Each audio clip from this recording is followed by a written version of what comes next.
Hello and welcome back to Up the Villa. We've got a special guest today, Paulo, who is a Real Sociedad fan, and he's going to talk to us about Roberto Olabe and everything that he's done at Real Sociedad. So, how are you?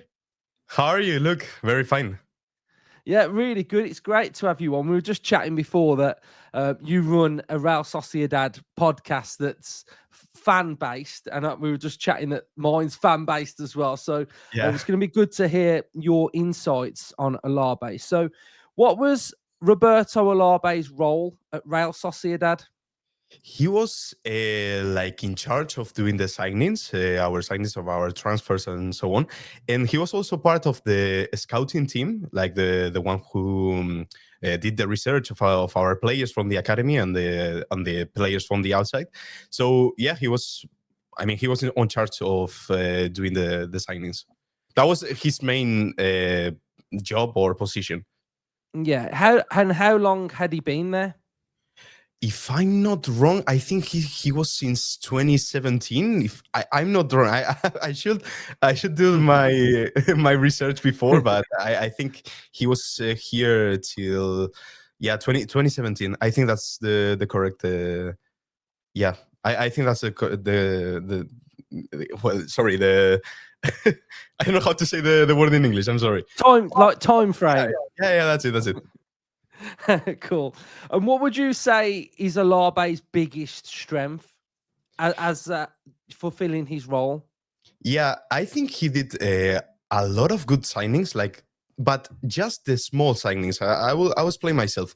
I think he did some great signings, like below 10 million euros. The signings that the cheap maybe signings, but I don't think he's really good doing big signings.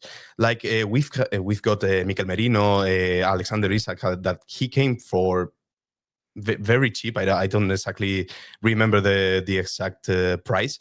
So I think he's very good at little signings or cheap signings, and he usually does a great scouting for signing these players. So yeah, I think you should or could expect someone who is very capable of doing this kind of signings.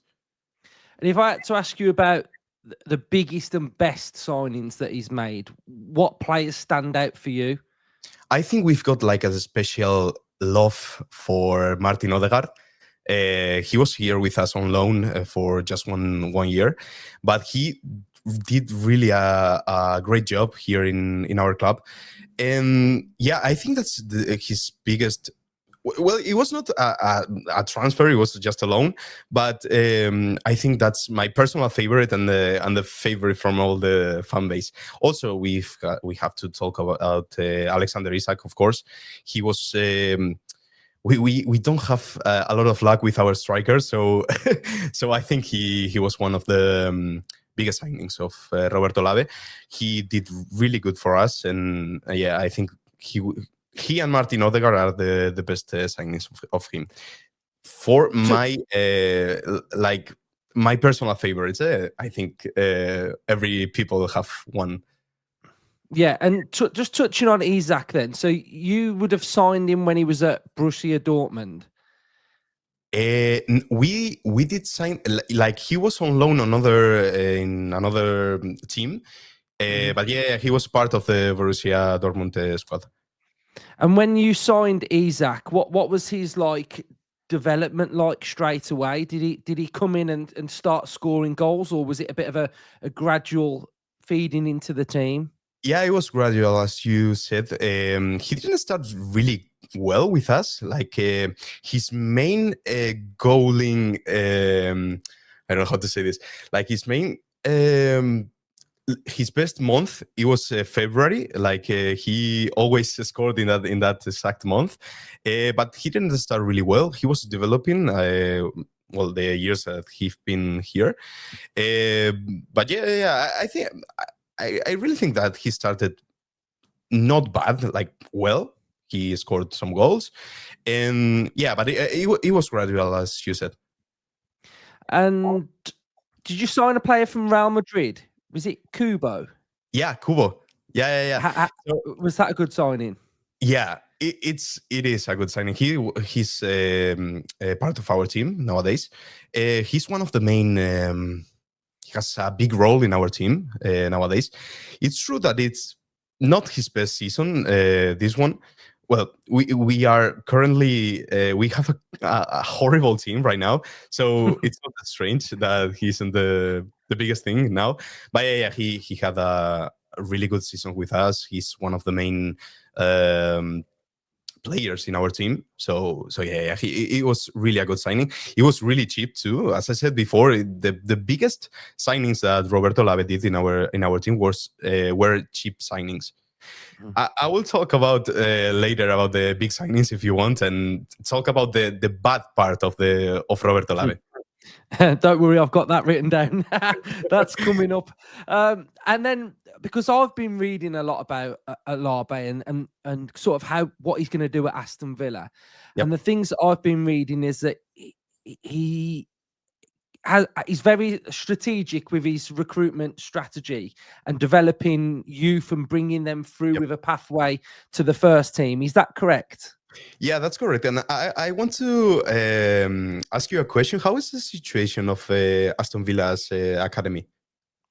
Very good. We've got one of the best academies in England. The previous guy that we had, Monchi, he's helped recruit from sort of like Europe and bring players in, but ultimately we've been winning trophies at youth level. So we've already got a good core foundation of really top young players there anyway. So you've asked me that question. Does that sort of tie in with, can he handpick players and help them grow and edge into the first team? That was actually my goal of asking that question. I think he's really good at developing young players and bringing them into the first team. I think he's quite similar to Monchi, the one that you have had before. He was at Sevilla, I think, before. I'm not an expert of football, so if I'm wrong, correct me. But yeah, he's quite similar to Monchi. I think he's really good at developing players and bringing them into the first club. So yeah, you should expect or could expect someone who's very capable of doing that. Did he actually brought Martin Zubimendi to our first team? So yeah, I was just about to say, did he bring Zubimendi through? Yeah, So talk to me about that. Was he already at Real Sociedad then, Zubimendi?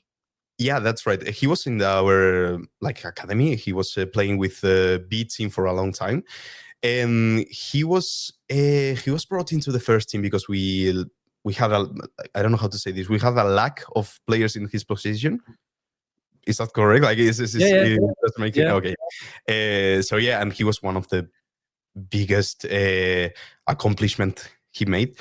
So yeah, and I think Real Sociedad is a very good club on developing young players, maybe as you are in England.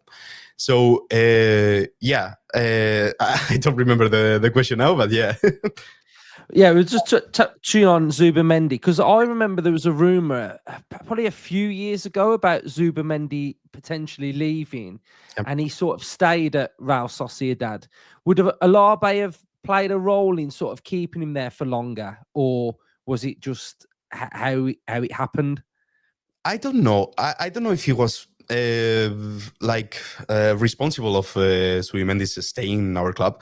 I think it was more like from the president of the club. He was like, he's the one who's talking with the players, and I think he had a good role, Roberto Olabe, in that the staying of Martin Subimendi.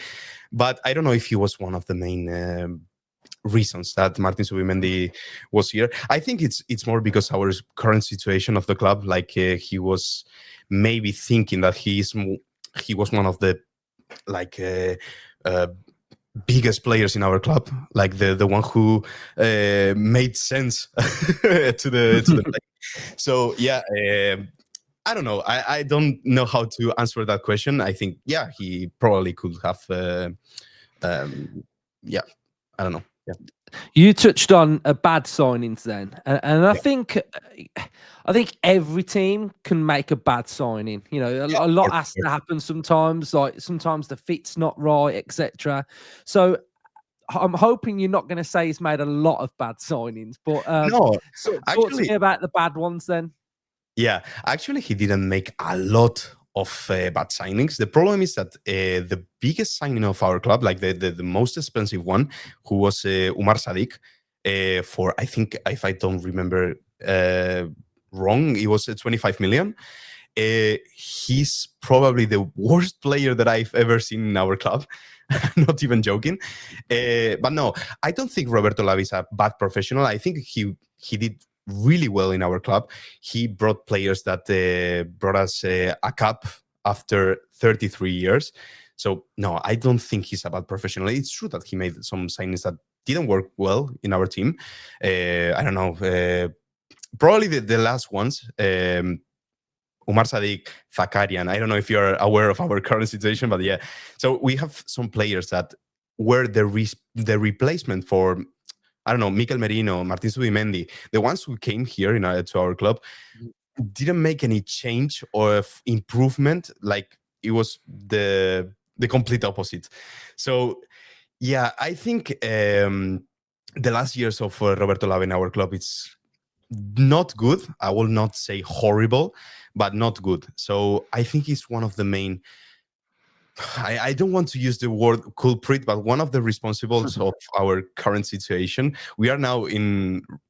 Do you call it a relegation the position? Yeah, Yeah. So yeah, we are now in those positions. So so yeah, but I don't know. He made really good signings. He usually prefers to bring people from the academy to the first club instead of signing. So that's I value a lot that in our club, and I think you will too. yeah. What? How is he working with the manager? Does he have a good relationship with a manager, or is he kind of left to do it on his own and they don't have a relationship? Because Emery and Olabe will be very close knit to Aston Villa. Unai Emery at Aston Villa, he's got a lot of control, he's got a lot of power, he's got a lot of say. So, how do you think that relationship will work, and what you've seen from at Real Sociedad? Okay, I don't know if this is the true story about this. I think he did have a good relationship at the start of his career in La Real with our manager, but as I said, the last years there were rumors that they had a bad relationship, not a very communicative relationship with each other. So I think that we are facing some problems that has nothing to do with our workers here, like Roberto Lave or Imanol Alguacil, our last coach. I don't know. I think it's extraordinary situation. So it will not. I don't think it will repeat in another club. So yeah, I think he will have a good relationship with Emery. I barely know Unai Emery, but I think he has like personality, like a strong personality. So yeah, I think they will get along well. Yeah, I mean, from what I've seen is that they know each other quite well. You Yeah, know, yeah, they've been at a young age together, and yep. I think Emery's really wanted to work with him in the past, and now we sort of finally got him. Now Monchi has moved on. So why Sorry, did he Luke. leave? Can I ask you another question? Yeah. Why did Monchi leave your club? Uh, I'm not quite a Prem fan. Like I don't really watch Premier League games, so I'm not really used to the story about your club and so on. Yeah. I'm really sorry, but why did Monchi leave your club? So it's kind of complicated, but basically in the Premier League we've got a set of financial rules that we have to work Yeah. towards, which we were doing fine, and then there's also UEFA's financial rules, Mhm. which we found quite difficult to deal with, and I just think it became the end of a cycle with Monchi. He'd been here for around 3 years with Emery, Yeah. and we just needed a bit of a fresh direction. So he's still part of Aston Villa in our V Sports, where our owners own a few different other clubs. But I think it was just like a mutual aspect of it. I think Monchi saved a football club in Spain as well this summer. So I think he's working with that, and I just think our squad and Emery and the club needed a little bit of a new direction, basically. Yeah, You know, some of the things that you've explained to me about sort of signing players for a lower fee. Monchi's kind of been signing the name. So he's been going after, say, a big name, and that costs a lot of money. And yeah, the recruitment policy just hasn't been that streamlined. So it's not, yeah, it's just not, yeah, it's kind of like deteriorated a little bit with some of our signings. So I yeah. think we just wanted a fresh change, really. The Um, thing you said about the financial situation in the Premier League or in England, it's not the same here in Spain. I think we've got a really bad situation, like financial situation, like the La Liga president. He's not very good for the clubs. I don't really think he's very good for the clubs, and I think in the Premier League you've got like more. I don't know. I don't know if I'm right, but more flexible. Kind of I don't know how to say this, but maybe you have more facilities to make signings. mhm, So I think Roberto Olabe, with more money than he have here in La Real Sociedad, he will do better signings. He will have more margin of mhm. doing biggest or bigger signings, maybe, and I hope he does better than here. Yeah. So another question I've got for you then is, for me personally, Monchi was very much about going after and signing, say, a named player. So like a Rashford or Yep. Asensio, players like that. Can Olabe, is he good at scouting? Can he pick a player from sort of out of nowhere and that they become quite good? I think that's his main. How do you say, like, his biggest uh I can find the word, like, he's the best at doing that, not the best Yeah. alongside all Like the his other strength, work. Yeah, his his strength. biggest That's the word. strength. Yeah, that's his biggest strength because as like I said before, he brought here Martin Odegaard, who was completely unknown here in Spain. He was signed by Real Madrid, yes, that is true, but he didn't play anything with Real Madrid. He went to Holland, he went to the Netherlands, so we didn't know anything about him. Um, as I said, with Alexander Isak the same, Merino the same. I don't know. There is a lot of examples. So yeah, I think it's one of his main strengths to not sign maybe big names. He did that too because we brought Mhm. David Silva to our team. That was like impossible in our minds. But yeah, he I think is very good at like unknown signings of players. So yeah, Yeah. I think that is his biggest strength, as you said. Yeah, that's really interesting. And you talking about sort of La Liga and the president. How are you feeling about some of the games being played in America? Have you seen that that's come out? Yeah, Like, yeah, yeah. I saw that. as fan, on your club's not involved because it's No, Villarreal, Barcelona, isn't it? So, how do you feel about that as a fan?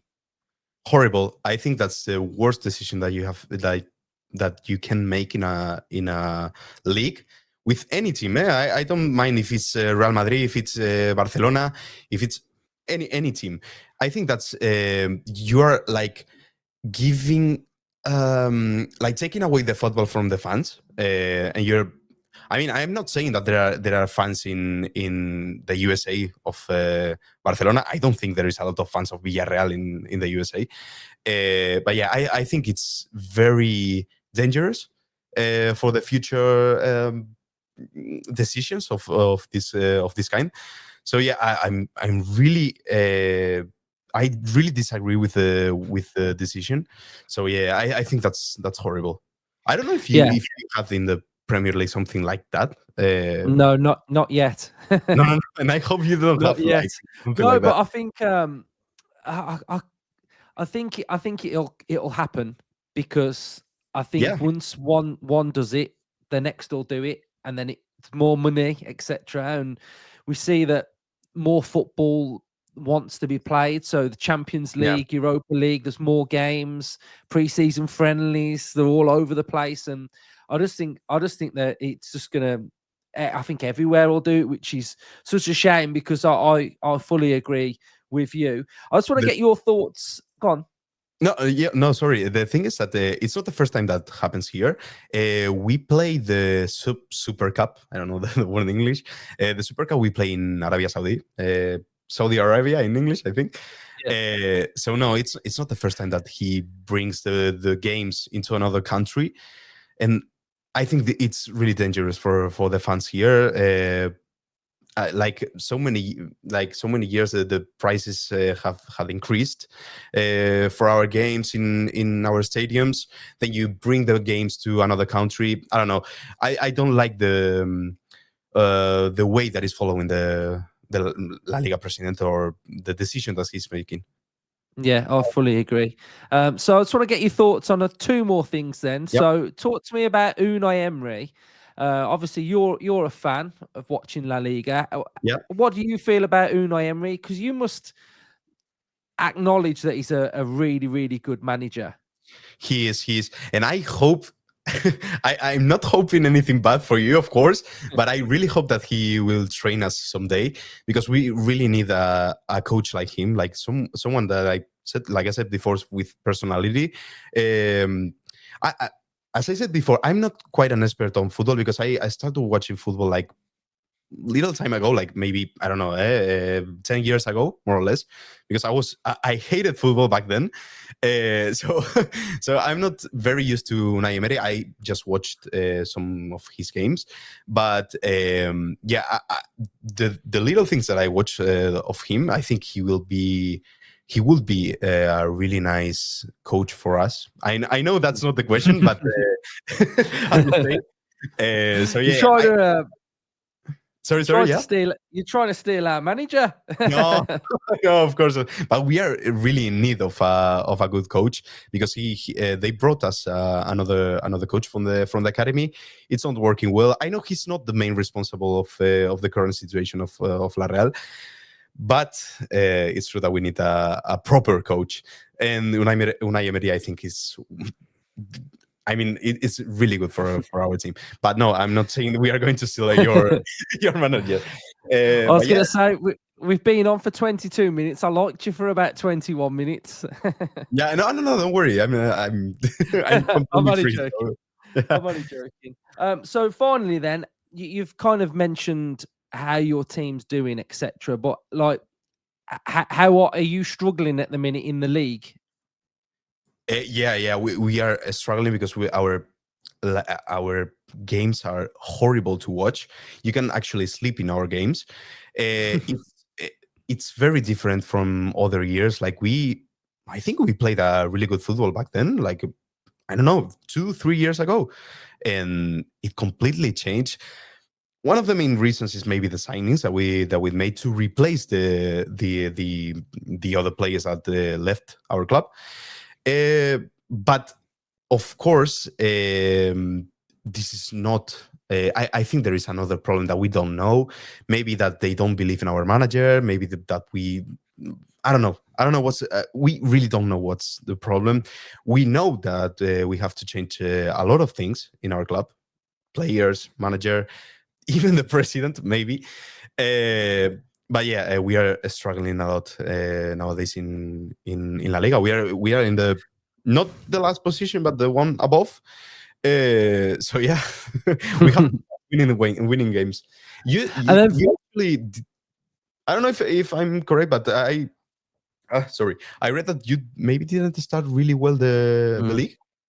Yeah, yeah, that's right. Yeah, but we're doing a bit better now. We've won yeah, 4 no, games in a row, so that's we've kind pretty of good. got back on track. So finally, then, why did he leave Real Sociedad, Olabe? That's the thing that I was talking about. That there is a lot of things that we have to change, not because they were bad, but Mhm, because we need like a new image of mhm. our team. We need new people that bring like new ideas, maybe. And I think that's the thing. Also because he didn't have I think he didn't have a good relationship with the manager, not even with our president or the people who are working here. So yeah, I don't really know what's the main reason for his leaving, Mhm. but I don't really think it was because he was doing bad. He did Mhm. bad things. It's true. Mhm. I'm not going to lie to you, but I don't think he's that's a reason he left. Mhm. Yeah, cool. Well, it's been great chatting to you. Your Yeah, insight into him has been brilliant, yeah, and I imagine a lot of Villa fans will have learnt a lot from hearing your thoughts on what he's like, what he's about, how he works, etc. So I just want to thank you for coming on my show to share your thoughts and your insights into the manager. So I'd like to wish you all the best for the same to season you. and Look, good luck. yeah, same to you. I have to say that I'm really sorry because I know my English is not perfect. I'm not really used to talking with someone outside my job. Yeah, no, Yeah, it's to be honest, you've got straight through. Like you've been thank you, brilliant. They'll probably thank you. have more difficulty understanding me than you. So, yeah. Yeah, no, but So, I really hope that I gave you good information, maybe, and you can make like an image of him yeah, yeah, and also your viewers. So yeah, it was great being with you. Look, thank you for the opportunity. yeah. You'll have to keep an eye on Villa then to see how we're doing and what signings we make. Yeah, yeah, yeah. It'll be interesting for you. Yeah, I will keep an eye on the team. Cool. Thank you. Great chatting to you. Thanks to you, Luke.